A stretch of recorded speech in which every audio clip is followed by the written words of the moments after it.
Hello, everybody. Welcome back to the NBA Front Office Show. We are here. It is free agency week. Going to be a ton of things going on around the NBA already. So much stuff happening today. Feels like it's been nonstop all day. Can't wait to dive into it. I'm Trevor Lane. You can find me on Twitter at Trevor _Lane, joined by Keith Smith at Keith Smith NBA. Keith, how are you doing? Are you ready for a busy week?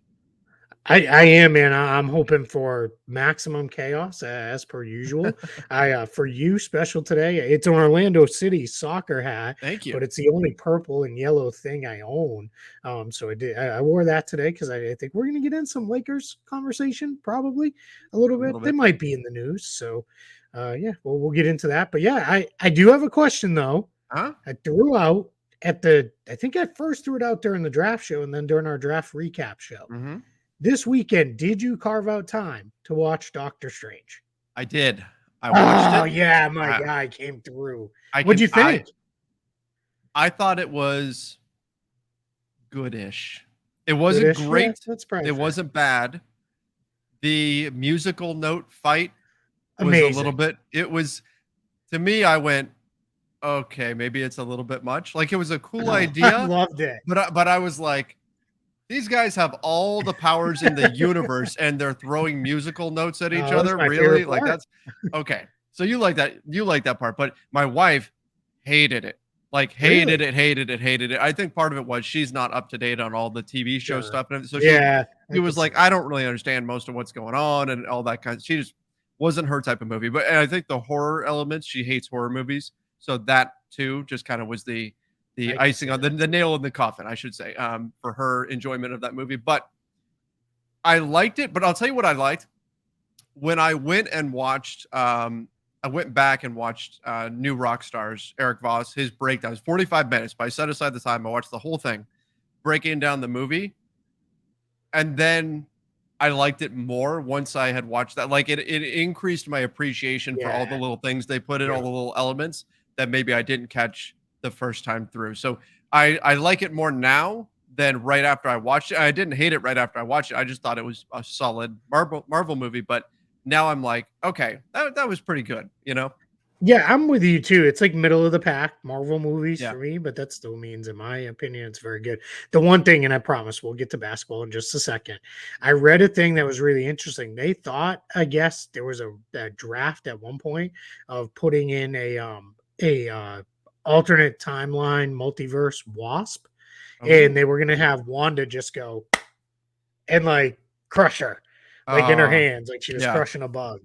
That was how they were gonna play that one out, and I thought that would have because that part's a little twisted. it is. Like it's yeah, she does Black Bolt pretty pretty dirty Yeah. there Captain Britain as well. Yeah. Gets it pretty good, but we won't go spoilers because I know maybe some people still haven't seen it, but Right. even though it's been out for a few months now. So, but anyway, So I'm glad you watched it. we're seeing for sure. Definitely we're seeing. Yeah, Yeah. absolutely. All right, let's do what we're here to do. Let's talk all things Kyrie Irving. Yeah, let's dive into it.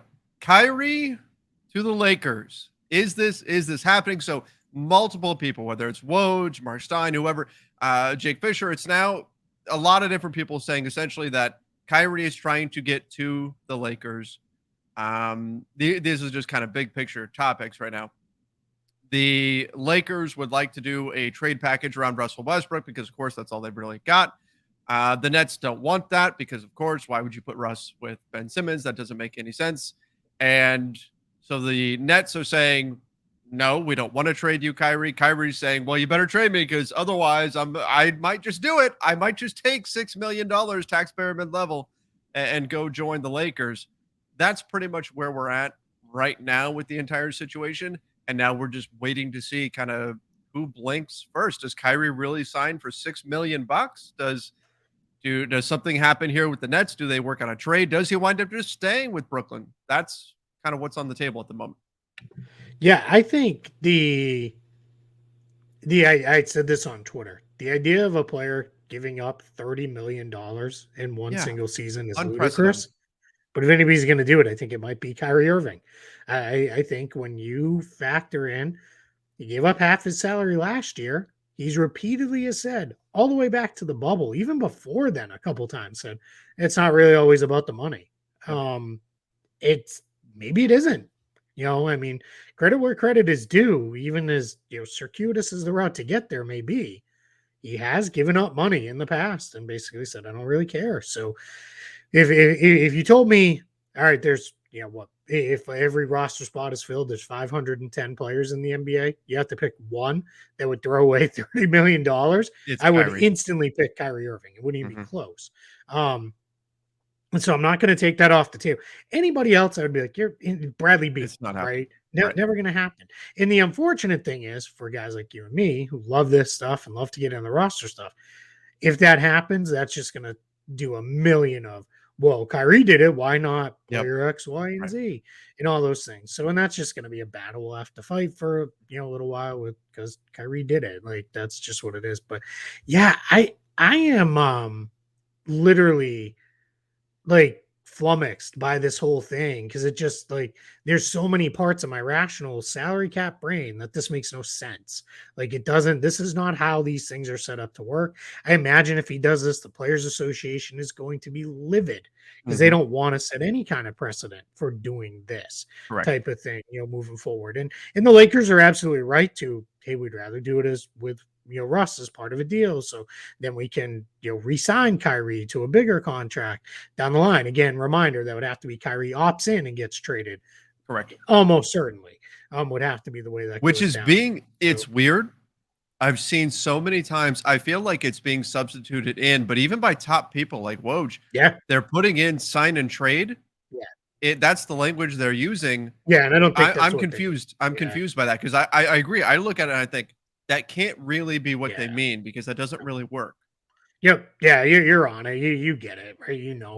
Because even if you did it, yeah, you could still come in under the apron. Mhm. But the challenge is you still then have like 4 or 11 roster spots or something like that to fill out. So like Mhm. you wouldn't even have enough room to fill those out with minimums, and you have to be able to do that. So that would it would not go that way now unless they've got something else lined up where okay we're going to send Russ off somewhere else or something. I don't know. Maybe that is a thing. The OKC stuff, people keep throwing it out there. I'm going to repeat it until I'm blue in the face. OKC doesn't have that kind of cap space starting on July 1st. They don't Right. even really have it right now anymore to be able to do that. Because then taking in Russ, even if they send out like Derek Favors to make up the imbalance, that would push them closer to where they want to be next year towards the tax line. And they're not ready to be that kind of team. So, not saying it couldn't happen because it could. And, there's almost any number of ways these things could actually happen. Realistically, no, not it. Now, what I find interesting to kind of take the Kyrie conversation the next step. So there's a couple avenues to get him to the Lakers. Yeah. How does it happen? Yeah. So let's say let's opt in and trade. We know kind of how that happens, right? Through Russ. The other option is he opts out and he signs for the taxpayer mid level. As absurd as that may be, maybe that is how it goes. Then the question becomes what happens next? Because Yeah. that's all well and good for the 22-23 season. What happens this summer of 2023? And I'm seeing it be misrepresented all over the place. Well, then the Lakers just sign him to a max that year. They don't have that. Not so fast because so I ran some numbers here just so we're all on the same page. So let's say best case scenario for the Lakers. Now, maybe people disagree because people may really love Taylor Norton Tucker Yeah. or Austin Reeves, but they got to go, right? So let's say it's Anthony Davis and LeBron's cap hold. That's all that's left on the Lakers books. That is a total of $87 million. Then you would have 10 roster charges. And hold up, I'm gonna stop you right there for just a second. Go back to the LeBron cap hold because I've gotten like 10 messages today from people saying, why doesn't LeBron just not sign an extension, pay Kyrie next summer, then use LeBron's bird rights to go over the cap and sign him to a new deal? Sure. Yeah, I think the main reason is LeBron has been very consistent in one thing. He took a mountain of crap when he went to the Heat for taking slightly less than the max. And he took that not just from fans, because that was going to happen anyway, but he took it internally too, that people were like, hey, you gave up money. You're LeBron James. Right. And he has consistently, every single contract negotiation since said, I owe it to the other. He used to always say the other 449 Right. players in the league. to take the maximum amount I can get. Now, But they need to understand the cap hold piece to that. correct. Year 20 LeBron, maybe he's thinking a little bit differently. But the challenge is, so let's say they said, all right, LeBron, here's what we're going to do. We're going to renounce your rights. So then we can give Kyrie the max, and then we'll give you whatever's left over. Yeah, I mean, you could still reverse engineer into that, but you become then you're not right back in the same spot as they are today, because Kyrie is, I think, in most people's opinion, a better player and a better fit than Russ is. Sure. But you'd have AD, LeBron, and Kyrie, and that'd be it. And then you got to fill out the whole rest of the roster the other way. And you'd have LeBron at significantly less money. You're talking 15 to 20 million less than what he could make. And that's probably not a reasonable number to expect him to take that kind of cap hit. And I get it, because everybody says, well, then you just re-sign him, in 23 in 24 to a, to his max again. Yeah, but again, this is a guy, he's in year 20, right? These are not things that we're in very much in uncharted territory anyway. There's also over 38 rule to start factoring in with LeBron, all sorts of stuff that makes his situation very complicated and beyond making it very easy to say, well, he could do this. Again, sure, yeah, he could. It just starts to become math, but I don't think that's where that's going to go. So I think let's say the Lakers commit to this. This is where we want to go. Kyrie says, I'll take the non-tax, or the taxpayer MLE, and we're going to have Kyrie, AD, and LeBron, and we're going to start from there. So 87 million with AD and LeBron. Then the roster charges come in, and that gets forgotten, and it's a critical part, because what happens is, for every roster spot under 12, you get hit with a roster charge for the equivalent to a minimum salary, and that is a 1 year like a rookie minimum salary. So it's a little over $1 million. So why they do that is because you still got to fill out a roster. You can have a roster with less than 12 players. It actually needs to be more, but they give a little leeway to 12. So what would happen is, so immediately take that 87, and then let's add, let's do it correctly here. Let's add about 10.5 million to that number. So now we're at 97.5 million roughly in change. I think LeBron and AD, let's get the real number here, 87.3. So we're almost at 98 million, right? After we add in those roster charges. The cap for next year projects at right now 128 million. So you'd have roughly $31 million to offer to Kyrie Irving. Still a pretty good chunk of change. Sure. You would get him. You would then get his early bird rights. Doesn't really matter in this case, because you're still not getting him up to his max number. So that's where you start maybe playing a little bit of games. Does LeBron take a little less? Does LeBron say, all right, I'll take 40 million instead of the full amount I could get? All right, that's a little bit more than maybe we can give Kyrie. Do you start, and then they almost kind of go like this, right? Where we start. One side gives a little, the other side gets more. Right. Comes up a little, and we start coming out to even, and then roughly you've got 4 dudes who make $45-ish million on the roster, and that could be where that goes. To that is LeBron, AD, and Kyrie all making 40 million-ish, and off we go, and there it is, and that's how we build it out forward.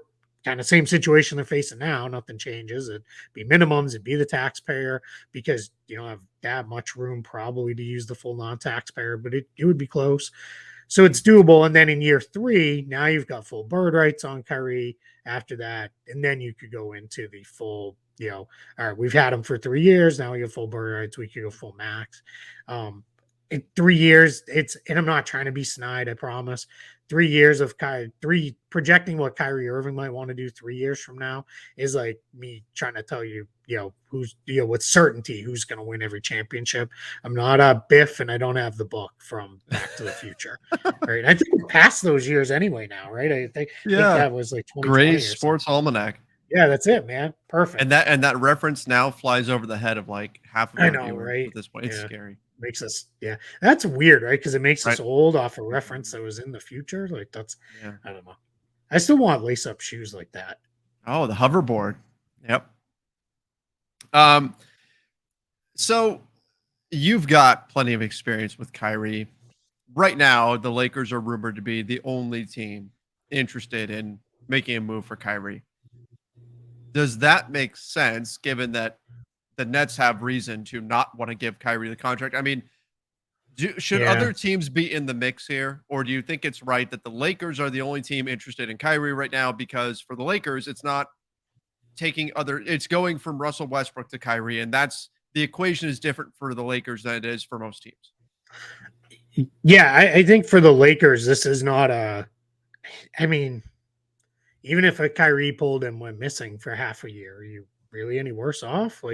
And that's being very rude towards Russell Westbrook and his ability. He's obviously better than a non-existent player Absolutely. still, Yep. but yes, it is that is the factor though, right? You have to think that through that way. So I think for the Lakers, it makes a lot of sense. Your question of should other teams be involved? The problem is if we're just talking Kyrie Irving, the basketball player, he is a wonderful basketball player. He is immensely talented. He is nearly the only guy I feel that I would ever say 50, 40, 90 feels like a pretty good bet for him, shooting percentage wise, because he's almost there every single year. He's right around that, even in the years he doesn't make it. Still a great scorer. He's a better playmaker. When he cares to play defense, he's actually not a bad defender at times. And I think this past year, because he had very fresh legs, he was actually a pretty good defender for a lot of the time. The challenge is the conversation. I wish it could stop there, but it doesn't. Right? You have to know, like, this is a guy who, even before the vaccine stuff, up and disappeared for a week on the Nets a couple years ago. And the Nets were like, we don't really know where he is. And it's not, I don't mean to say any of this to demean any of the things he believes in and feels passionate about that are outside of basketball. Because I don't know enough about all of those things to really comment on it. All I know is if I'm building a basketball team, I want to know my guys are going to be there when I need them to be. And I don't know that if you're going to pay that guy that much money. Exactly. Yeah. If this is a minimum salary player, sure, whatever. Yeah. It's almost why if he wants to come on the tax pyramid level for the Lakers, let's say, he by Christmas, he's like, yeah, I'm out. I don't really want to be here. Well, what'd you lose? You lost the tax, but yeah, it sucks. But you move on and you write it off and you move on as best you can from that. I think it's the idea of, investing a whole lot of stuff for the other 28 teams in this case, because the Nets are seemingly still would like to bring him back, but just under their terms. I think what would honestly be best for everybody involved is everybody kind of comes to their senses here. He and the Nets say, all right, we're not going the full 5-year max, but let's hammer out something that ties you here as long as KD is here. And you two, along with the team's front office and coaching staff, we're the core that we're going to move this thing forward. We've got Ben Simmons now. We've got Joe Harris. I mean, just Kyrie there all the time with a healthier Kevin Durant, Ben Simmons hopefully on the court. That's a ready-made title contender. I don't know why you want to jump from that so quickly, but it's trying to predict Kyrie though, right? Yeah, that's exactly it. You're spot on it. It's trying to predict what Kyrie wants to do is, it's kind of an exercise in futility. I'm almost to the point where it's like, hey, I'll just tell you math wise what can happen, but all the rest of it, I don't know. Like, I'll know when Woj tweets it. I mean, this is really a case of play it. Play the breaking news drop. I'm getting to it.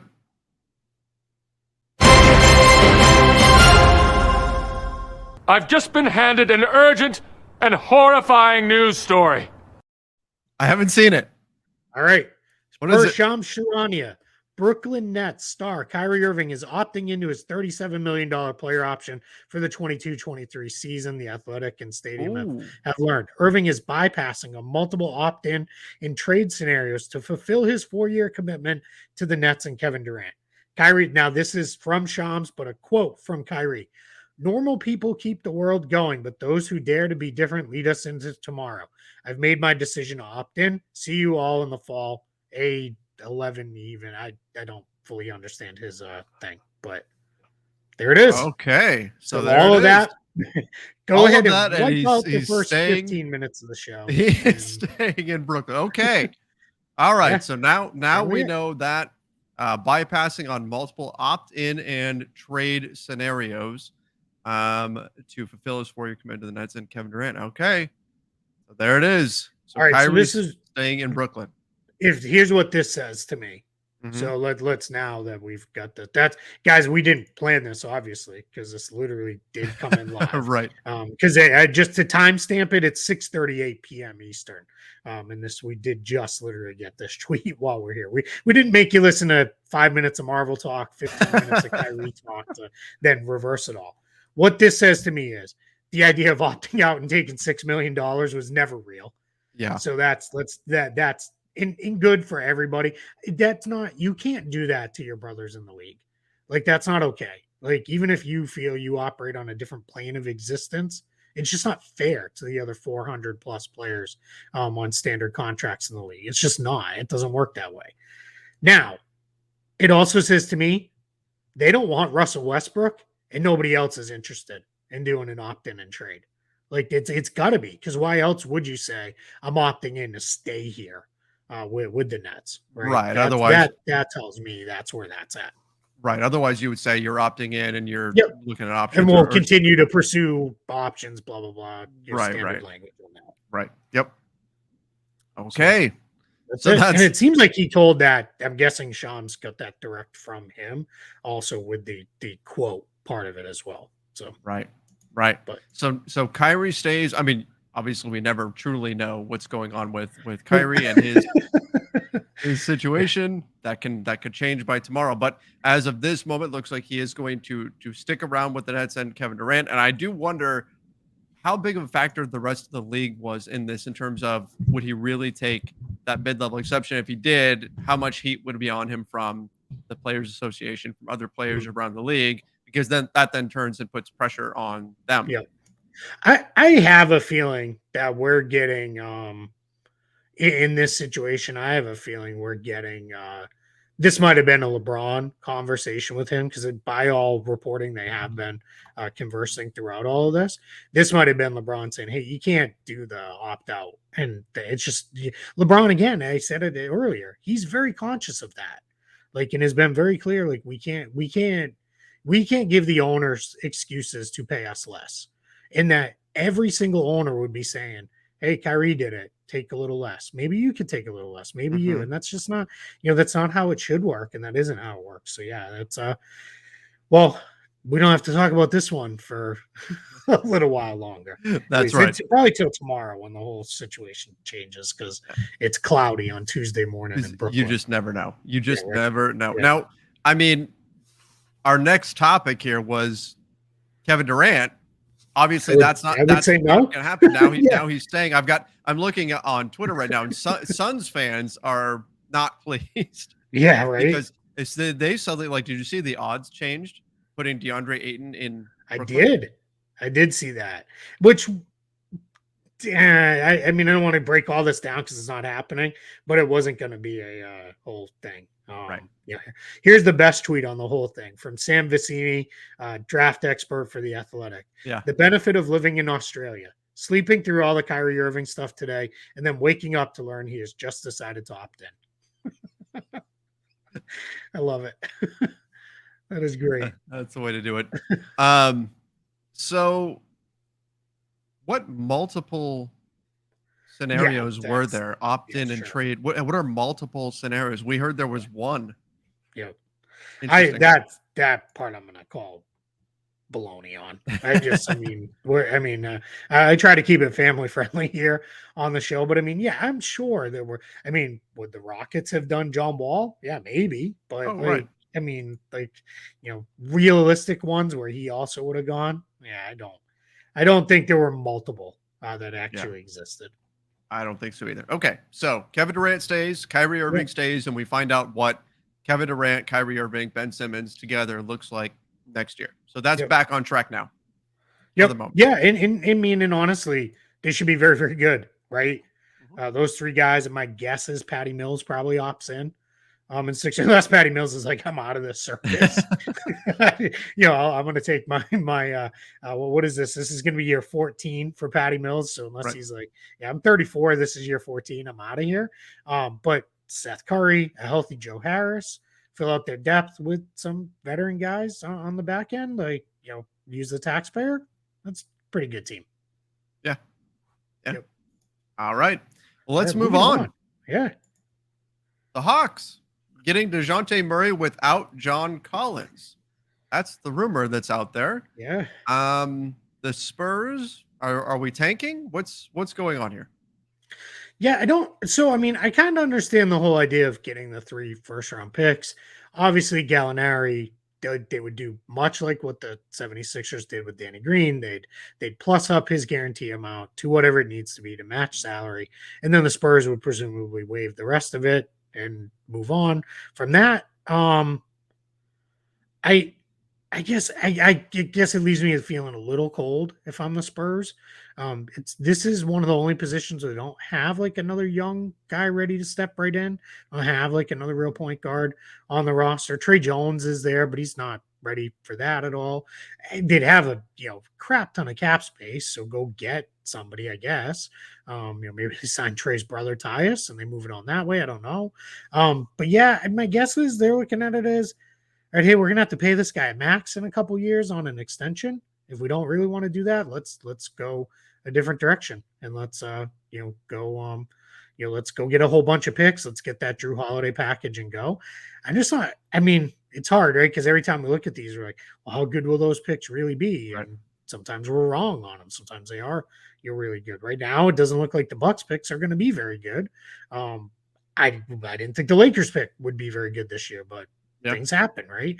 In the Pelicans AD trade. So that is this one's tough. I mean, if I'm the Hawks, a little bit of an interesting fit, I think. I don't know that I love it though. Murray What do you think about Trey Young and Dejounte Murray together? Huge upgrade on their backcourt. It seems like everybody's transitioning into how can we get multiple ball handlers on the floor and playmakers at the same time. So that part makes a lot of sense to me there. Murray off ball, not very good, right? He's just not a good shooter. So, I realize you could do a lot of stuff where you could almost like run Trey Young off stuff like the Warriors do with Stephen Curry, where, hey, let's let him run around and get open off screens and things like that. That's awesome. But Trey Young's always had the ball his whole life, right? So he's, guys used to kind of doing his thing with the ball. So I don't know.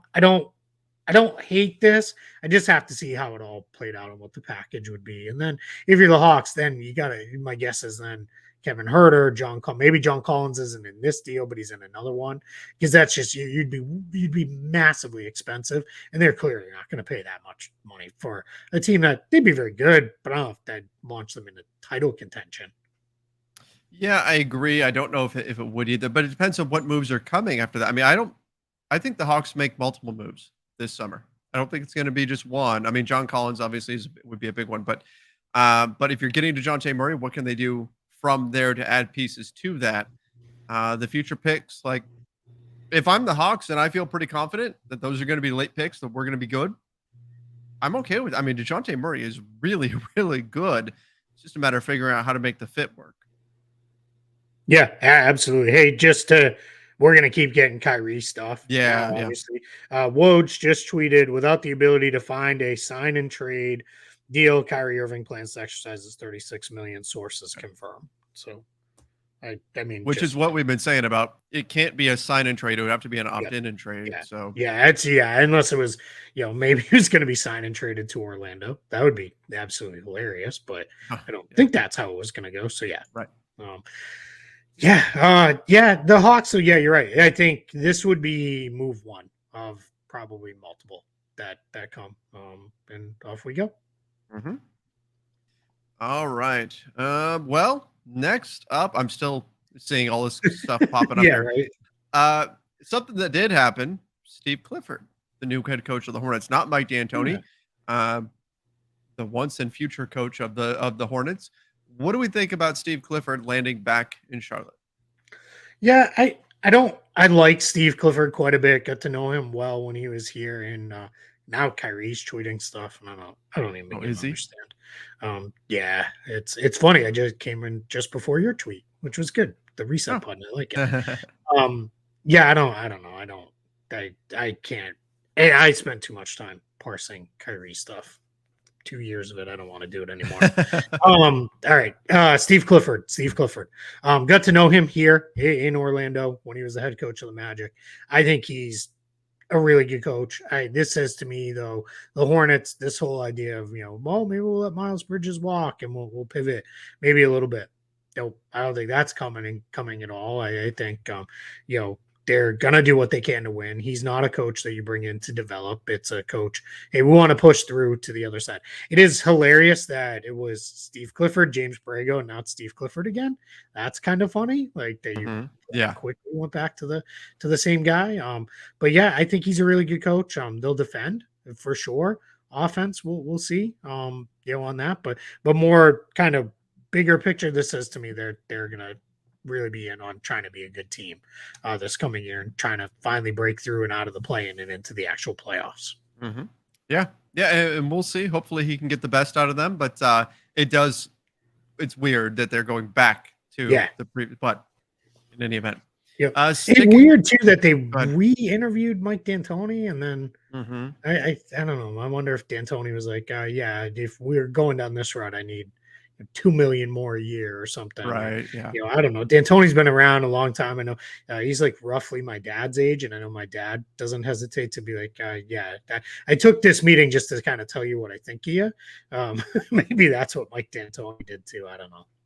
Well, I mean, so if like Mike D'Antoni knew he was the runner-up, right? Yeah. So how much? Like, I wonder how much that factored in. To what happened from there. You know what I mean? Like if D'Antoni was like, well, you didn't want me, so now you're crawling back. No, I'm not going to do it, It is interesting though. They went from the D'Antoni runner up as the all offense guy to now going to the defensive coach. Right. That part's a little interesting, but yeah. All right. Let's stick with coaching. Greg Popovich staying in San Antonio. Some rumblings that may be happening one more season at least of Pop, based on what he was doing in terms of communicating. Right. So what's happening here? Yeah. So report came out after the draft that Pop was the one calling the Spurs first round draftees and telling them welcome to San Antonio. Now, that's not uncommon, right? Sometimes it's the coach, sometimes it's the GM, whoever it is. Pop is obviously, even though his, he's got kind of a weird role where he doesn't run the front office, but he is, he runs the organization as far as basketball goes. He's not just the coach, so that's a little bit of an odd situation there. But that to me says, hey, I'm around. Like I'm going to be here, because otherwise you probably would have just had the GM, assistant GM, somebody else call the kids and say, hey, you're a Spur, congratulations. But where it was actually Pop, that says to me he's probably going to be around. And we're getting awfully late into the game here for him to be like, yeah, I'm done. Like I don't want to be here anymore, unless they really know, like, hey, at any moment we just got to call Quinn Snyder and like. That deal will be done in 5 minutes. Yep. Like then maybe that's where this goes. But I don't know. I tend to think, I'll never forget one of the questions when I was first moved down here in Florida, Bobby Bowden, right? Legendary Florida State head coach. They asked him one time on a radio show, like, how long are you going to do this for? Like what? Like, and he said, what else do you want me to do? I'm a coach. If I don't get up every morning to coach, I'm going to get up every morning and wait to die. Like, I do think sometimes when these guys get to a certain age, it's like, this is what I do. And this keeps me young and it keeps me energetic and going and all that stuff. And I don't think Pop lacks for the ability to still, lead a good full life outside of it. I got to believe he just still enjoys it and still loves it. So, good for him. Yeah. I mean, and Pop, he's going to coach for as long as he wants to. Yep. Absolutely. Right? I mean, that's what's going to happen. And so if he wants to keep going. Why not? Let's talk. Oh boy. The Brunson race. And now we're looking down to two. I mean, they're the two teams that we've been hearing anyway. You've got the Knicks and the Mavs, but where does this wind up? I felt like the Knicks, in terms of the narrative, were kind of pulling ahead here. Yeah, they might be. They still got to clear a little bit more space. Lots of avenues to do that, though. There's enough trade exceptions out there. There's enough teams with cap space. The Knicks can get there to where they need to be to get one more contract shed. Really, is what they need to do to get to the enough to give the 5-ish million a year offer to Brunson to get him away from Dallas. We keep hearing that 4-100 number thrown around. Mm-hmm. To some extent, I think it's just a nice round number, right? So it's very easy. But I think there probably is some truth, and that's where the number is. And then it really ultimately comes down to Dallas comes down to two things. One, if Brunson wants to be in New York, it's not really going to matter what Dallas offers him. He's not a restricted free agent, so he is free and clear to do what he wants to do. It's important to remember because a couple of people have been like, why is Ayton restricted, but Brunson isn't? Brunson was a second-round pick, so he's not confined to the rookie scale. So he did his 4 years, and now he's free to go where he wants. So I think if he wants to be in New York, he's going to go. If he wants the absolute most money, well, Dallas can still top what the Knicks would give him. And me, I don't think if this starts to get near max money, I'm on the record saying that's absolute foolishness and ridiculous. Like that's not. I like Jalen Brunson; he's not that good. But as Mark Stein pointed out, using one of our excellent tools over on Spot Track, $25 million. Do you know where that would place him? I don't know if you saw this, but where would place him among point guards? Like meaning like in the yeah. What it will be, I'd assume he'd be in the top 10, right? 15th.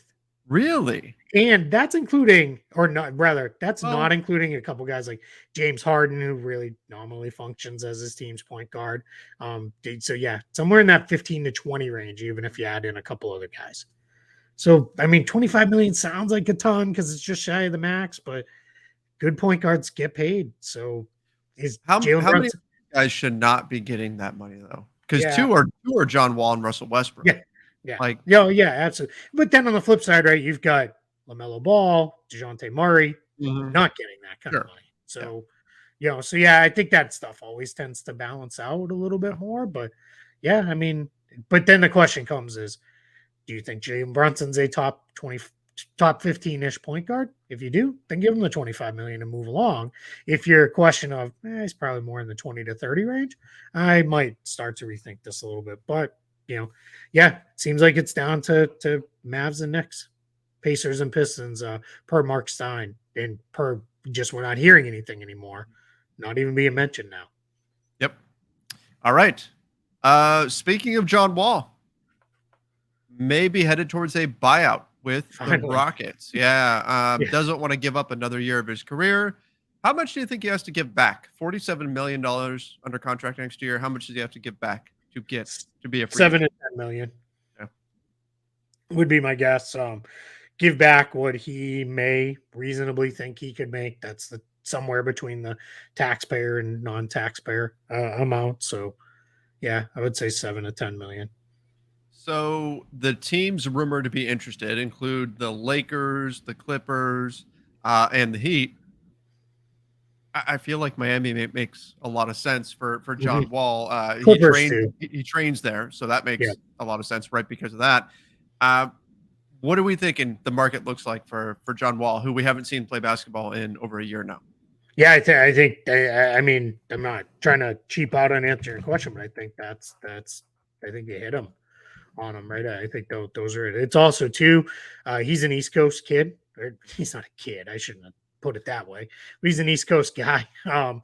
Grew up, I believe, in North Carolina. Went to school at Kentucky. About as close as you get is Miami to there. If you're an East Coast Southern kid. So that's I think that might make some sense. I think the Clippers, just in terms of having as big a role as he could have, I think there he instantly slots in as the at a minimum the backup to Reggie Jackson. If he looks really, really good, maybe he supplants Reggie Jackson as the starting point guard there. So my whole thing is like, give back a little bit of money. You'll make some of it back in your next deal anyway, and let's get you back on the floor because I want to watch him play again. John Wall was always, even limited John Wall was a fun player to watch play. I just, let's go out on your terms here, right? Let's go out, now on the flip side, he doesn't owe anything back to anybody, right? The Wizards gave him that deal. The Rockets traded for him on that deal. So he doesn't have to give back any money, but same as the Rockets, they don't have to play him. They can sit him. It's everybody who gets all up in their arms about like, this is unfair to John Wall. No, it isn't. He's getting $47 million. Like it's not, nobody has to play anybody. Like, and John Wall very easily can get free. There's a number, and I assume he knows it, he has to say, I'll give that back to you. When it was 90 plus million, that number is way too big and I would not have done it. Right. Now it's 47. You've cut that in half, give back 7 to 10 million, get free, go play somewhere else. Let's go. I think that's what we're going to see happen. And then we'll see how much he signs for on the market. But it'll be another point guard out there for teams to go after. All right. Any other breaking news? We don't have any other breaking news. There's been a bunch of options. I do want to clear something up because it's been hanging over us since draft day. When we heard the trade, the D'Anthony Melton for Danny Green, we knew. We said Danny Green was going to have to guarantee some of his contract. We now know how much. It was $6.9 million, almost $7 million. Basically, it was the amount that he needed to guarantee to make that deal happen. He hit that number right on the nose. So $6.9 million guaranteed for Danny Green. Now we see how the Grizzlies handle that. Do they just waive him and eat that? They've done that in the past. They've eaten a lot of dead money over the last couple of years in lieu of a roster spot. They are a little tight on roster spots, but we'll see what happens with Kyle Anderson. We'll see what happens with Tyus Jones. If those two guys walk, we could see Memphis in range of 20 to 30 million cap space. So, maybe they're kind of that sleeping giant out there of, hey, we might be here to play off of losing, a backup guy in Anderson, who we have got a million forwards now. And then Tyus Jones, I'm obviously a huge fan of his, but maybe we go get a different point guard, or maybe we still go 30 million in cap space and we give Tyus Jones, 12 million of it, and off we go with 18 to spend. So keep an eye on Memphis. We could be in for some fun with the Grizzlies, and that team's not going anywhere. And they're going to make sure you know that too. Yep. They're going to tell you all about it. I love it. Yep. All right, everybody. Let's wrap things up there. Make sure you do subscribe to the NBA Front Office Show. Don't forget to go follow us over on Apple Podcasts as well. Going to be a crazy, crazy week today. It was a great indication of that. Till next time, everybody. See ya and stay safe.